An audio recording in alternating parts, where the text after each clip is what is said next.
Ito, kakabsat mga bunsoy. Ito yung sakop ng Isabela State University. Lawak, 'di ba? Lawak ng university na 'to. Lawak talaga. Yun. Swerte mo kung dito ka nag-aaral. Yun lang talaga. Dapat sanayin mo talagang ano mo. Sanayin mo sarili mo sa lakaran. Oo, kalayo ng mga campus-campus dito, building-building, layo. Maglalakad ka talaga. Parang UP campus din, di ba? Lawak niya. Parang UP Diliman din, oh, lawak. Ayan, yan ang Isabela State University. Sakop niya to. Sakop niya lahat yan. Nagturo ang tita ko rito ng 35 years. Yung tinitirang namin dito, nandito kami sa Itiague.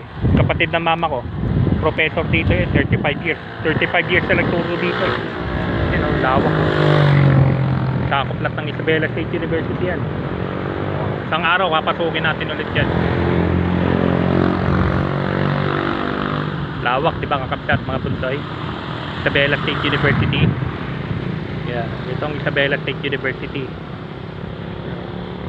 Ano rin to, pet project din to ni Madam Imelda Marcos. Lahat naman ng State University is pet project ng mga pamilya Marcos. Tangalan to mga UP, rally sila ng rally. Mga tipo PUP, PUP, diba? Diba?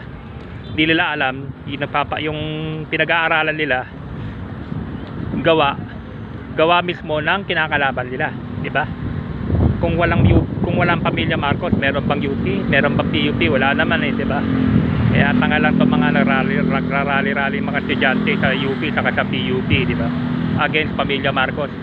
Tanga sila. Di nila alam yung mismo eskwelahan nila, pet project ni Madam Imelda Marcos mismo. Lahat ng state university sa buong mundo, ay sa buong Pilipinas, pet project ng pamilya Marcos. Isipin nga nila, meron pa nagawang state university si Curicong, si Digong, wala naman eh, diba? Lahat ng state university gawa lahat ng pamilya Marcos yan. Kaya walang gagong mag-aangkin dapat yan. Kaya the best president talaga is President Apo Marcos, hindi si Digong, hindi si Curicong, lalo naman hindi si Tabaco, diba? Kaya nagka-leche-leche yung Pilipinas dahil sa mga yan, dilawan na yan, diba? The best president talaga is Apo Makoy, diba? Na tinitira ngayon ni Digong, katarantado, na duldog, diba? Kupal ka Digong, diba? Yan, patunayan ko na sa'yo, kupal ka Digong. Hanggang hindi ka tumigil, kakupal-kupalan mo to the max, diba?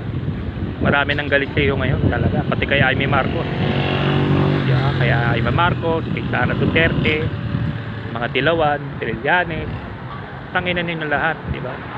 Risa Ontiveros, tanginan mo rin. May lahat kayo, kaput-kaputahan. Lahat ng kumakalabang kay Apo Bibi, lahat ng nakikiplastikan ngayon kay Apo Bibi, mga kupal kayo lahat, diba? Yun lang yun.